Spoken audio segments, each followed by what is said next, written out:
जय हिंद। दोस्तों, अभी जो हम बातें करने वाले हैं वो है कि यूक्रेन और रूस के बीच जो तनातनी जो चल रही है, यानी यूक्रेन और रूस को लेकर कुछ तनाव बनी हुई है, यह कब युद्ध के रूप में आ सकता है यह कहना मुश्किल है। तो इस संदर्भ में दोस्तों हमें एक बात समझना यह बहुत ही आवश्यक है कि यूक्रेन के पड़ोसी देश कौन से हैं या फिर यूक्रेन के कुछ पड़ोसी जो सागर हैं वो कौन से हैं, क्योंकि इससे संबंधित डायरेक्ट प्रश्न बन सकते हैं आगामी परीक्षाओं में, क्योंकि यह करंट इवेंट से संबंधित है। और वहां पूछा जा सकता है कि निम्नलिखित में से यूरोप के ये यूक्रेन के कौन से पड़ोसी देश हैं या फिर निम्नलिखित में से यूक्रेन के कौन से पड़ोसी सागर हैं। तो हमें इसे लेकर के मतलब कि ध्यान देना है कि यूक्रेन के पड़ोसी देश कौन कौन से हैं। और आपको यह बात बता दे कि मतलब सुर्खियों में लगातार मतलब यह दिनों प्रतिदिन समाचारों में आ जाता है कि कभी रूस ने मतलब सेना को स्थापित कर दिया, तैनाती कर दिया इतना संख्या में। और हमने हाल ही फिलहाल देखा है कि रूस और बेलारूस यानी बेलारूस में रूस और बेलारूस का सैन्य अभ्यास हुआ है।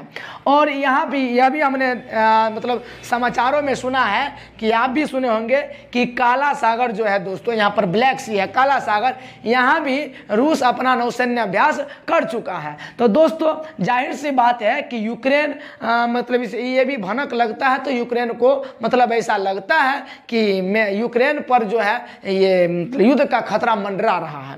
और दोस्तों अगर युद्ध होता भी है एक तरह से समझिए, कभी तो तना भी है। हालांकि रूस के द्वारा यह स्पष्ट कर दिया गया है कि रूस का मंशा नहीं है युद्ध करने का, इसका कोई इरादा नहीं है युद्ध करने का, लेकिन कब क्या होता है यह कहना बमुश्किल है। और दोस्तों यदि युद्ध का रूप धारण कर भी लेता है तो इसमें दो ही महाशक्ति एकदम सामने उभर करके आ सकता है, क्षितिज पर आ सकता है। वो दो महाशक्ति कौन होगा? तो एक होगा अमेरिका और एक होगा रसिया, यानी अमेरिका और रूस होगा, यही दो महाशक्ति होगा। अब दोस्तों रूस को मतलब यह एक समझिए कि पता नहीं चल रहा है, रूस को सीधे लग रहा है कि यह यूक्रेन जो है कहीं नाटो का सदस्य नहीं बन जाए, नाटो में नहीं मिल जाए। अब दोस्तों नाटो क्या है? तो नाटो एक संगठन है जो अटलांटिक महासागर के मतलब समझिए कि सीमावर्ती इलाका में जो देश है होता है उसका कुछ संगठन है। नाटो का मतलब होता है नॉर्थ अटलांटिक ट्रीटी ऑर्गेनाइजेशन। तो यहाँ पर दोस्तों हम यह देखने का प्रयास करेंगे कि कौन से इसका पड़ोसी देश है। वैसे एक बात और आपको बता दे कि यह यूक्रेन जो है एक समय यूएसएसआर का पार्ट हुआ करता था, यानी सोवियत संघ का पार्ट हुआ करता था। और सोवियत संघ में ये महाशक्ति के रूप में उभरे हुए रहता था। कौन? रूस पूरे महाशक्ति के रूप में बने हुए रहता था। और जैसे ही सोवियत संघ का विघटन हुआ दोस्तों 1991 में, तो पता चला कि सोवियत संघ से टूट करके 15 अलग मतलब देश समझिए या फिर क्षेत्र समझिए कि स्वतंत्र हो गया। इसमें यूक्रेन भी आता है, यूक्रेन भी शामिल है। इस लेकर के दोस्तों यह मतलब तनाव बना हुआ है। अब रूस चाहता है कि फिर से हम मतलब ये यूएसएसआर के जैसे पूरे एकदम सोवियत संघ जो बना हुआ था पूर्व में चल रहा था एकदम पावरफुल बना है। अब क्या मसला है ये तो मतलब देखने से ही पता चलेगा, लेकिन हमको भी समझना है कि क्या कि ये यूक्रेन के पड़ोसी देश कौन से हैं। और दोस्तों यूक्रेन स्वतंत्र हुआ था यूएसएसआर से आपको ये 24 अगस्त 1991 में। और दोस्तों 1991 में समझे कि विघटन हो गया था यूएसएसआर का। और बना था कब दोस्तों? ये सोवियत संघ जो है बना था 1922 में बनी थी सोवियत संघ। तो आइए जरा देखते हैं। और एक बात और बता दें आपको, ये जो यूक्रेन है यूरोप महाद्वीप का दूसरा सबसे बड़ा देश है, पहला में तो रूस ही आ जाता है। आइए देख लेते हैं कौन कौन से पड़ोसी देश हैं।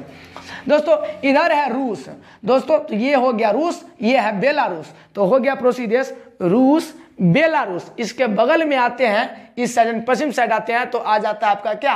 पोलैंड आ जाता है। तो इस तरह से अभी हमने यूक्रेन के 3 पड़ोसी देश देखा, रूस, बेलारूस और पोलैंड। और दोस्तों और यहाँ इधर आते हैं तो स्लोवाकिया है, उसके बाद हंगरी है, फिर रोमानिया है। क्या है?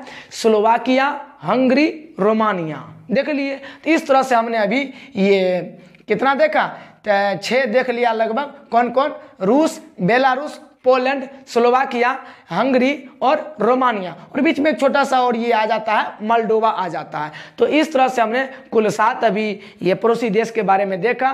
तो यूक्रेन के पड़ोसी देश में कौन कौन से आते हैं? रूस, Belarus, Poland, Slovakia, Hungary, Romania और मालडोवा, ये पड़ोसी देश रहे।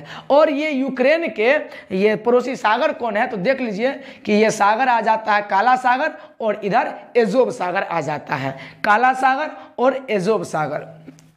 इस प्रकार से हमने पड़ोसी देश और कुछ सागर को देख लिया। अब दोस्तों यह काला सागर है। अब काला सागर के यदि पश्चिम में जाते हैं तो आएगा आपका भूमध्य सागर। भूमध्य सागर में कई प्रकार के सागर आपको छोटे छोटे रूप में मिल सकते हैं।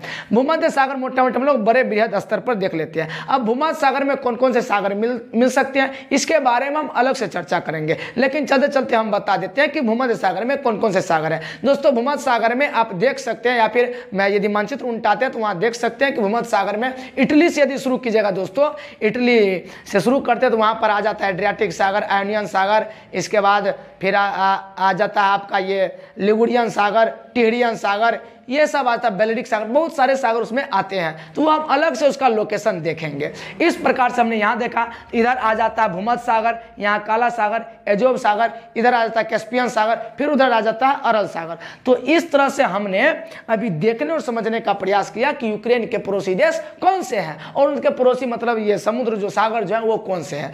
तो यदि आगामी परीक्षा में प्रश्न बनते हैं तो आप भली बात वहाँ पर जवाब दे सकते हैं। तो दोस्तों उम्मीद करते हैं कि आपको यह वीडियो देख करके मजा आया होगा, आनंद आया होगा, कुछ सीखने को मिला होगा। इसी तरह दोस्तों आप हमारे साथ बने रहिए और मानचित्र संबंधी जितने भी जानकारी होंगी हम आपसे शेयर करते रहेंगे। और आप जितना ढेर सारा प्यार और सपोर्ट हमें दे रहे हैं दोस्तों, इसी प्रकार से देते रहिए ताकि मेरा मनोबल मतलब हमेशा बना रहे, मेरी एनर्जी कमी नहीं हो, और इसी तरह से आपके सामने भिन्न भिन्न प्रकार के हम वीडियो लेकर के आते रहेंगे। तो दोस्तों देखते रहिए, तब तक के लिए जय हिंद।